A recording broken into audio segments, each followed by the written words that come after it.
A freezing winter night outside Chicago. Below zero. Snow falling hard in brutal gusts. Daniel Ross, 37, single father, drove his worn pickup home after a grueling double shift at the auto garage. Bone-tired but thinking of his daughter Lily, waiting at home under her blanket fort. At a red light he saw them, a young woman and small child huddled under a flickering bus shelter awning, shivering violently, desperate, their pale faces whipped by freezing wind. He rolled down his window, letting frigid air rush in.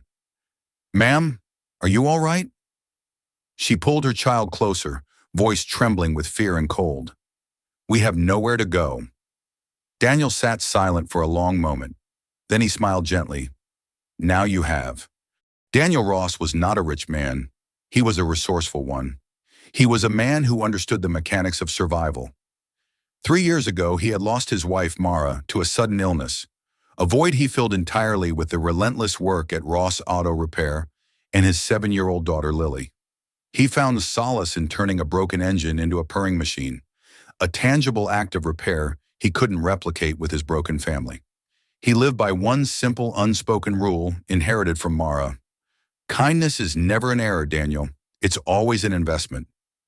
Daniel remembered the cold, terrifying finality of the hospital corridors when Mara slipped away. The only thing that cut through the absolute silence of grief was the tiny, warm hand of Lily in his. He vowed then that his hands would never again be idle when they could offer warmth or protection. It wasn't about heroism. It was about honoring the memory of his wife by refusing to let the world win its cold war against human connection. Lily was the heart of the home. She often asked with the profound directness of a child, "Daddy, is our house big?" Daniel would always answer, "It's big enough for what matters, sweetie. It's big enough for kindness." The woman Daniel found that night was Emma Carter, 30. She was physically exhausted and professionally humiliated. Emma, a registered nurse, had lost her job due to massive hospital layoffs. Unable to cover the sky-high rent on her meager savings, she had been evicted hours earlier. Her 4-year-old son, Ben, was silent and scared, clinging to her coat, his face pale and drawn. All she possessed fit into a single, waterlogged duffel bag that now lay next to her like a defeated heavy pet. Daniel's encounter with them unfolded with immediate clarity. He didn't see an inconvenience. He saw a moral emergency requiring immediate intervention. He stopped the truck, pulling it to the curb, and stepped out into the biting wind. "Ma'am, please," he insisted, keeping a non-threatening distance. "The wind chill is dangerous, even deadly. You need shelter." Emma finally raised her eyes, suspicion warring violently with exhaustion. She tried to maintain dignity. "I appreciate it, but we're fine, thank you. We're just waiting for the next bus out of here." Daniel scanned the deserted, snow-shrouded highway. "The last bus passed 3 hours ago. It's almost 2 a.m., and the city services are halted by the snow." Emma bit her lip. The raw, exposed truth finally escaped her. We have nowhere to go. I just lost my place. I don't want your charity." Daniel saw a mirror of his own paralyzing fear from 3 years ago, the sheer panic of being solely responsible for a tiny life. He saw a good mother, not a derelict. "Get in the truck," Daniel ordered again, his voice firm, commanding survival. "I have a warm place for the night. You can leave first thing in the morning, no questions asked." Emma hesitated. "I don't know you, sir. I have my son." Daniel paused, removing his worn baseball cap to expose his tired, honest face. "My name is Daniel Ross. I'm a single dad, a mechanic. I know you're scared, but right now the snow is a bigger danger than I am. Trust the math. Trust the cold." Emma looked down at Ben, who was shivering violently, his small lips blue, tears freezing on his cheeks. Survival trumped fear. She nodded curtly, fumbled to open the heavy door, and climbed in, pulling Ben onto her lap. As they drove, Lily, who had woken up, peered through the rearview mirror. "Daddy, that little boy looks very sad. Is he mad at us?" "He's just very cold and tired, sweetie," Daniel whispered back. "Maybe you can try smiling at him. Sadness hates a good smile." Lily waved a small, gloved hand and offered a genuine, gap-toothed smile. Ben, startled by the flash of light in the dark cab, looked up and after a long, assessing pause, returned a shy, awkward glance. A fragile connection was forged. Reaching the quiet bungalow, Daniel quickly ushered them inside. The small living room was immediately comforting. He poured 2 mugs of hot cocoa and laid out extra blankets. "This will do for tonight," Daniel said. "It's not big, but it's safe, and it's warm." Emma's shoulders finally dropped. The simple act of being safe brought tears welling up in her eyes. "You are too kind, sir. I truly don't know how I can ever repay this." "You can repay me," Daniel said gently, pointing to the steaming mug. "By drinking that cocoa, holding your son, and getting warm. No debts, no strings. Just say thank you, and get some rest." Real-life impression. For one, Daniel's next-door neighbor, Mrs. Petrova, a stern but ultimately kind Russian immigrant, later recalled, "I saw him bring 2 strangers into his home in the middle of a blizzard. I yelled at him from my porch, 'Daniel, are you mad? You have a daughter.'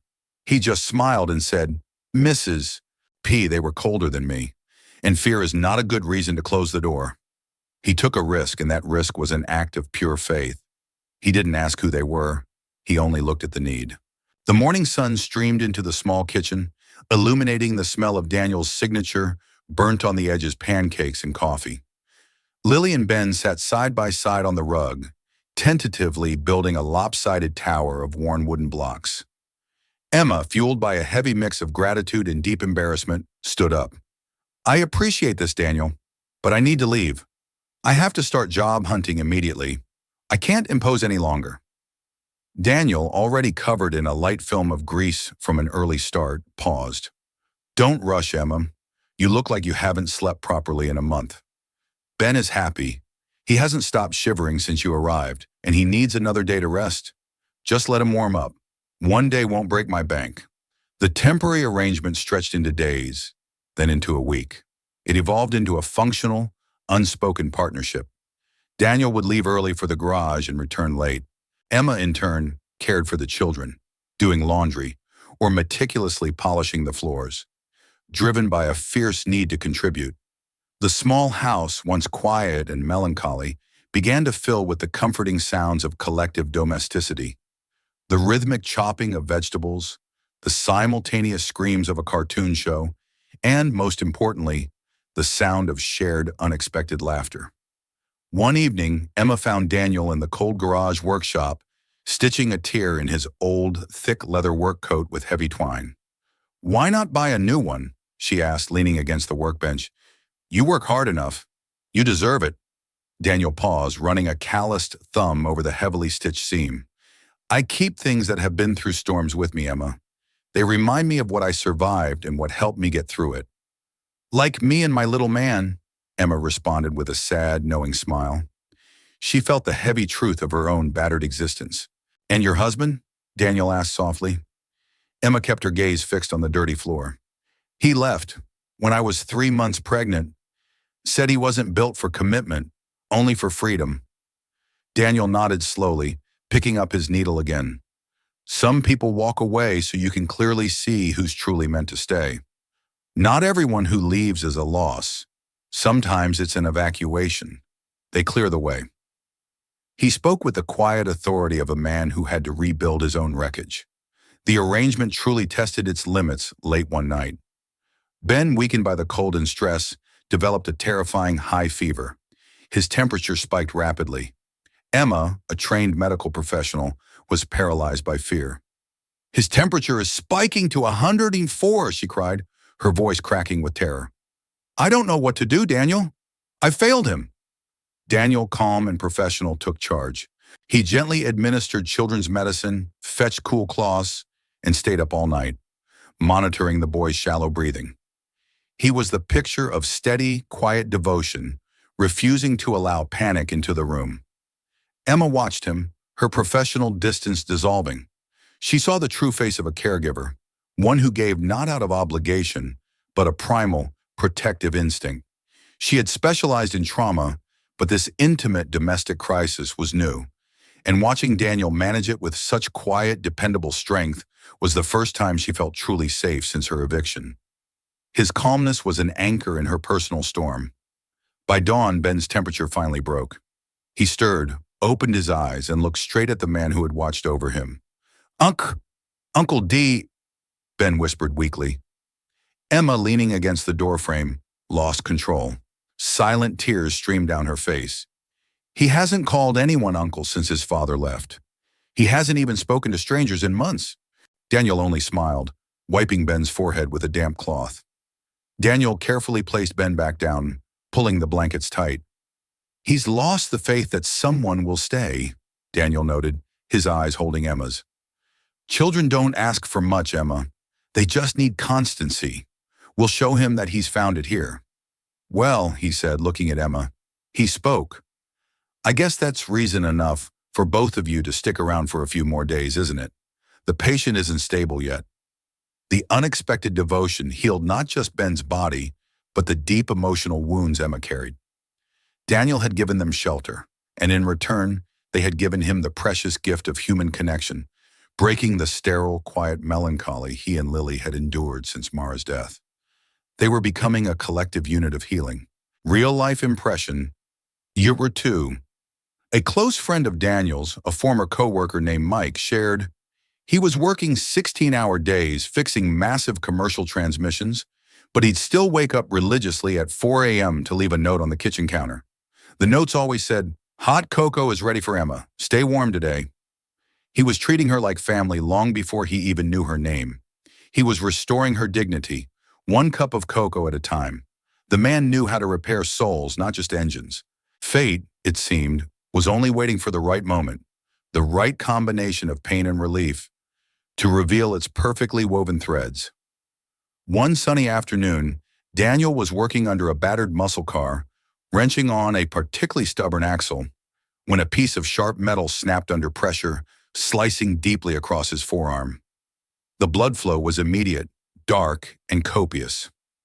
Emma, who had just stopped by the garage to pick up Lily, saw the spray of blood against the concrete floor. Her long, suppressed nursing training immediately kicked in. She grabbed the nearest clean rag and sprinted over, her voice reverting to the firm, authoritative tone of a professional. "Hold still, pressure here. Now, don't move that arm," she commanded, her hands already expertly searching for his pulse point. She quickly cleaned the wound and applied a tight, effective makeshift tourniquet. Daniel, slightly lightheaded, winced and chuckled weakly. "Do you have a secret nursing degree or something? That's professional work." Emma paused, her eyes focused intently on the blood-soaked towel. "I used to be," she confirmed, her voice low and distant. "A registered nurse, level 2 trauma ward at Mercy Hospital." Daniel froze completely. The name Mercy Hospital echoed through the grease-stained garage bay, carrying the sudden, crushing weight of a traumatic memory. He slowly looked up at her, his face pale beneath the grime. "Mercy Hospital?" Daniel repeated, his voice barely a breath.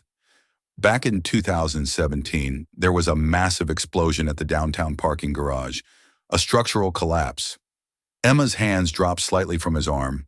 Her face went utterly slack with shock. "Yes, I was working the trauma ward that night. A 12-hour shift that turned into 24. It was the worst night of my life, the kind of stress that eventually makes you crack." She stared at his face, then down at his scarred right hand, noticing a faint, jagged network of pale tissue near his wrist. "Do you know someone who was hurt there?" "I remember the patients clearly." "Yes," Daniel whispered, the realization hitting him like a punch to the gut. "I was that person." Emma went deathly silent, staring at the ghost of a patient she could never forget. The man under her roof, the janitor of her heart, was the wreckage she had once rebuilt. "You were the one, the mechanic with the severe third-degree burns on your right hand and forearm? The one they brought in covered in soot and rubble, barely breathing?" He nodded slowly, confirming the impossible truth. Emma's eyes filled with sudden, overwhelming tears of recognition and destiny. "I never forgot you. I remember your eyes, Daniel. You were barely conscious, doped up on morphine, but you kept fighting the restraints. You kept staring at the wallet-sized picture of a little girl, your daughter, that we pulled from your pocket for identification. And you only asked me one question. The first conscious thing you said. Her voice broke completely as she repeated the question that had haunted her for years. Will I still be able to hold her hand? The air in the garage became thick with destiny, time, and shared pain. The moment was heavy with the realization that the hands that had saved his life were the same hands that were now accepting his charity. The irony was devastating. He had kept his fingers strong and capable to work, to parent, to exist, all thanks to the woman who now couldn't afford a single night's rent. The loop was not just closed, it was forged in fire and ice. You saved my hand, Emma, Daniel said, his voice husky with emotion. You were the one who stitched me up, who fought the infection, who worked that entire night to ensure I kept the dexterity in my fingers. You gave me back the ability to hold Lily's hand, to fix engines, to have a life. Emma stepped back, covering her mouth with her hands. That night, the trauma consumed me. I lost my focus. I quit nursing, and the guilt of failure spiraled until I lost everything. I was so busy saving your life. I lost my own way. Daniel gave her a small, knowing smile, the pain in his arm forgotten. Well, you saved me then, Emma. You sent me back to my daughter. Now I guess I just paid the favor back by giving you and Ben a roof over your heads. Emma shook her head violently, tears streaming down her face. No, Daniel, you didn't just pay back a favor. You saved me from losing hope and dignity. You saved Ben from the street. That's more than a simple transaction. That's divine intervention. I'd say we're even then, Daniel concluded, a fair trade between a fixer and a healer. That night, as Lily and Ben innocently played with their puzzle pieces on the rug, the adults sat together in the quiet living room, a profound sense of closure and predestination washing over them. Emma watched the two children giggling together, small, perfect hands fitting pieces together. I think the kids know something the adults forgot, she mused, leaning her head against the worn back of the sofa. They know how to believe in magic again. They just trust the next piece will fit. Daniel lowered his newspaper. They do. And sometimes, Emma, magic is just having someone stop the car when you're freezing, or having a nurse who refuses to give up on your hand. It's having someone see you when you need it most. Real-life impression. Error 3. Mrs. Petrova, the neighborhood's unofficial historian, later commented, "It wasn't a secret anymore. It was destiny.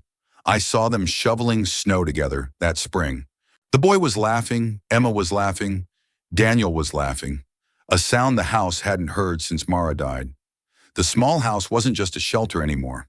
It felt like a fortress, a sacred place where two broken lives had been carefully glued back together. As the weeks turned into a new season, Emma found her footing. Daniel had quietly and relentlessly helped her navigate the bureaucracy of her nursing license reinstatement, and she quickly secured a stable, well-paying job at a local clinic. She was a professional again, capable and independent. One breezy spring afternoon, Emma stood at the kitchen counter, folding the last of their borrowed blankets. She spoke with a rehearsed, business-like formality. I'll be moving out next week, Daniel. I've found a small, decent apartment near the clinic. I have to stand on my own feet. Daniel, sharpening a hunting knife on the whetstone, paused. You're not imposing, Emma, he stated quietly. You're just making my house less cold. You brought the noise and the color back. Lily is thriving. You gave Ben a smile. The balance sheet, as you nurses would say, is already tipped in your favor. Emma offered him an affectionate smile. You always find the words that make it hardest to leave. You make me feel like I'm running away from something good. Because you are, he replied, looking at her directly. I know what independence looks like. It's lonely. You were running from the commitment you saw here. I was left alone for 3 years, and this house felt like a cold, empty echo chamber. Since you arrived, it's finally felt like a home. Don't mistake courage for self-sabotage. His admission of loneliness hit her hard. She realized her fierce independence was simply fear of being left again. What if you regret it? What if this is too much for Lily? She countered. Lily, Daniel said, his eyes softening, loves you. She has a mother again, a healer, a protector. She hasn't been this happy since Mara was here. You're not a burden. You're the answer to a prayer I was too stubborn to ask. That evening, Daniel tucked Lily into bed. the inevitable question lingering. "Daddy," Lily whispered, "if Emma and Ben go, will our house be cold again, like before?" He smoothed her hair back. "Maybe a little, sweetie, but who knows? Maybe they'll come back all the time." The next day, as Emma prepared to mentally organize her final belongings, Ben walked up to her, his face serious. He looked up, his small voice breaking the last barrier between them. "Mommy," Ben mumbled, fiddling with a block Daniel had fixed for him. "Can I call Uncle Daniel? Dad?" Emma froze, the question a lightning bolt of truth. She knelt down, tears blurring her vision as she pulled him into a fierce hug. That single question, the request for a man who stayed, a man who showed up, was the ultimate signal that Ben was ready to let go of the pain of the man who left. That night, Emma found Daniel on the porch, staring up at the newly sprouting stars. She stood beside him, her decision made. "I sold the lease on that apartment, Daniel," she whispered, her hands finding his. "I think we'd like to stay. Forever if you'll have us." The next morning, Daniel found Emma carefully planning a simple garden bed outside the kitchen window, a small, tangible investment in permanence. He knelt beside her, clearing the frozen soil with his mechanic's shovel. "We can plant some roses here, the kind Mara loved," he said. "They need a lot of sun, and even more commitment." Emma just smiled, placing her hand gently on his, a silent promise of that commitment. He turned, not in surprise, but with a gentle inevitability. He smiled, the same warm smile she'd seen that first freezing night. "You asked too late, Emma," he replied, lifting her hand to his lips. "I stopped asking. I never locked the door for you two to leave." The two small families, stitched together by snow, shared trauma and quiet decency, had finally found their permanent anchor. 1 year later, the small bungalow was bursting with life and light. Emma and Daniel were hosting a small Christmas Eve dinner, their first holiday as a unified four-person family.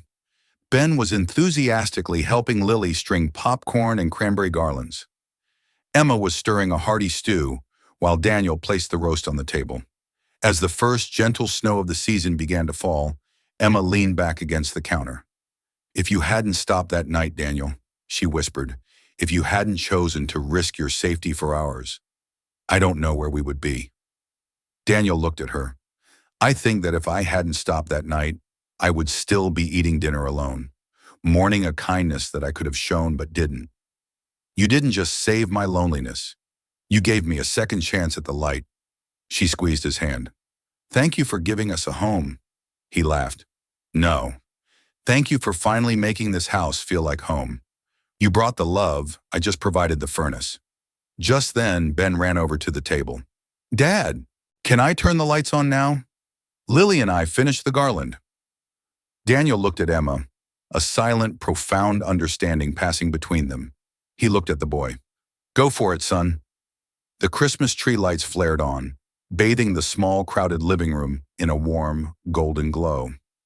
The four figures, Daniel, Emma, Lily, and Ben, gathered around the small wooden table, a portrait of connection and belonging, framed by the falling snow outside. A local community photographer, working on a feature about neighborhood kindness, happened to catch a simple, candid photograph through the porch window that evening. The image, four people laughing around a tiny dinner table on a snowy night, the lights spilling out onto the frozen porch, was simple, yet devastatingly powerful in its contrast of warmth against cold. The photograph went viral online within hours, shared hundreds of thousands of times with an iconic, powerful caption. One person said, "We have nowhere to go." The other replied, "Now you have." That is how real life and true belonging begins. Real life impression, Mrs. Petrova later shared with a local blogger. The following year, they started a beautiful, simple tradition. Every Christmas, they opened their small home to anyone who needed a hot meal and a warm seat. Strangers, neighbors, anyone. Daniel said, "No one deserves to be cold on the street when there's a spare chair inside." The legacy of Daniel Ross wasn't the auto garage he ran or the heroic rescue of his hand. It was the quiet, relentless decency he practiced every day. He proved that sometimes the greatest act of love is simply stopping the car and choosing to open the door. If you believe stories like this deserve to be told, leave a comment and subscribe to My Stories. We tell the stories that shouldn't be forgotten.